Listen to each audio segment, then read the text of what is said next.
What's up, YouTube? This is Corey from the OverLook, and we go over the books that you may have overlooked. So, we have been given a lot of thought to the series that we're going to cover next, now that we finished up with the number of stories that we were working on. We got some recommendations, and we took those and some current events into consideration. Quicksilver has been trending, so at first I thought it would be perfect to cover his series. But then I thought, why just cover Quicksilver when I can cover all the X-Men?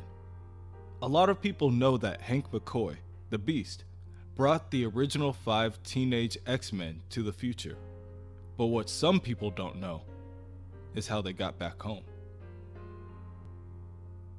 20 years from now, a person, hidden by a cloak, walks up to the front steps of the Xavier Institute for Mutant Education and Outreach within Central Park, New York. The mansion is in ruins. The bodies of X-Men and young students litter the area, more than one would expect. Some of them are hidden by scattered debris and clouds of smoke from the dying fires. The cloaked person kneels down and examines one of the heroes. None of this is right, they think. Everything is screwed up, and it's that old bastard's fault. The cloaked person opens up a portal and walks in, vowing that it is up to them to clean up this mess. In the present day, more specifically in Chicago, Illinois, an anti-mutant rally is currently taking place. The angry masses hold up their signs in protest. No more mutants. Their curses and confidence grow louder by the minute. All the while, 2 small children, siblings, hide away within an alley. They sink into the shadows, afraid to show their faces, believing full well that the protesters will kill the 2 of them if they are found. The protesters do find the children and begin to converge on the alley. The children plead for mercy, but they only know French. The kids cannot begin to convey their thoughts or understand the words the protesters are saying. Of course, the protesters take this personally. That's when the X-Men arrive. Bobby Drake, Iceman, Scott Summers, Cyclops, Jean Grey, Marvel Girl, Warren Worthington III, Angel, and Hank McCoy, Beast, along with an alternate dimension Aurora Monroe, known as Bloodstorm. Marvel Girl telepathically reaches out to the children, telling them not to be afraid. The X-Men are here to help them, and they have more friends who can help. The X-Men bring the children back to the Institute within Central Park. The headmaster, Kitty Pryde, is skeptical about the 2 at best. It certainly doesn't help their case when Marvel Girl tells her that she already poked through the kids' memories, with their permission of course, and they don't know who their parents are. They have no memories beyond today, and they're French.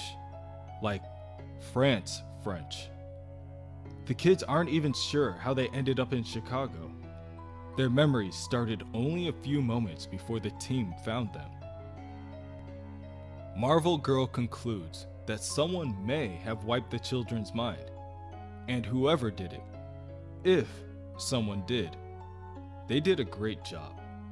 Normally, there would still be a trace, a fragment or 2, and yet Marvel Girl can't find anything. Ultimately, with no lead to go on, Kitty decides to leave the children in the care of Dr. Cecilia Reyes for now. She tells Marvel Girl that if they find any lead on the kids or their parents, she'll reach out. For now, they just have to wait. Later, Cyclops takes Bloodstorm to get some food at a local Thai restaurant. Even though Bloodstorm is a vampire, and there is literally nothing she can eat that they can order. A slight oversight on Scott's part. He stammers bashfully in order to get his thoughts together. He tells her that he actually invited her out to speak about something, but Bloodstorm has already pieced it together. She is aware that there is an attraction between the two of them. As she puts it, they are just a couple of people displaced from their time, their home universe, who met here, in this one. It's best if they put the future and the past out of their minds and just focus on now. At that moment, Ahab and his hound burst through the window. Rory Campbell, in the future of 811, becomes the hunter known as Ahab. He was commissioned to track down and capture mutants, which led to the creation of his mutant hounds. Ahab's greatest hound creation was Rachel Summers, the telepathic daughter of Earth 811 Cyclops and Jean Grey. The screams of innocent people echo through the air, bouncing off the dancing shards of glass. Ahab pays them no mind. He looks down towards Scott before raising his harpoon and telling him, "Good evening, Cyclops. My, you are as young as they say. Much younger than the last time we met. Not much more than a baby. Bring him to me, my hounds." This Scott has never seen Ahab before in his life, but he has no time to think. As one of the hounds leaps at Scott, its claws sharpened and ready to attack, Cyclops diverts it with a blast of optic energy. The hero then prepares to turn his focus on the pirate. Before he can, the second hound attacks and pins him to the ground. Bloodstorm rushes forth and hits the hound off of Cyclops, telling him it may finally be time to admit that they make a great team. As she leans forward to help Cyclops to his feet, Ahab pierces Bloodstorm with his harpoon. Blood flies in every direction as Ahab lifts Bloodstorm up. Her screams in agony scratch the air until she is out of breath and out of life. Cyclops bellows out her name and Ahab just chuckles. "A vampire mutant. I had my harpoon laced with silver for such occasions. The future is lousy with them. The worst of two worlds." Tears begin to roll down Cyclops' face. Ahab tells the hero that he needn't worry. He will be joining the girl soon enough. Once again, he releases the chains holding the bloodhounds and they run, bloodthirsty, drooling on all fours in Scott's direction. But he has had enough. Cyclops rips off his scarlet glasses and suddenly the whole room is painted red. He unleashes his optic blast at full power, attempting to end the battle in one blow. The attack blows up the restaurant and throws both Ahab and his hounds out onto the street. Ahab looks up at the boy, confused. It seems that Cyclops is more advanced in his training than Ahab anticipated. He is something more than the child he is supposed to be. Ahab vows to not make the same mistake twice before teleporting him and his hounds away in a blue flash of light.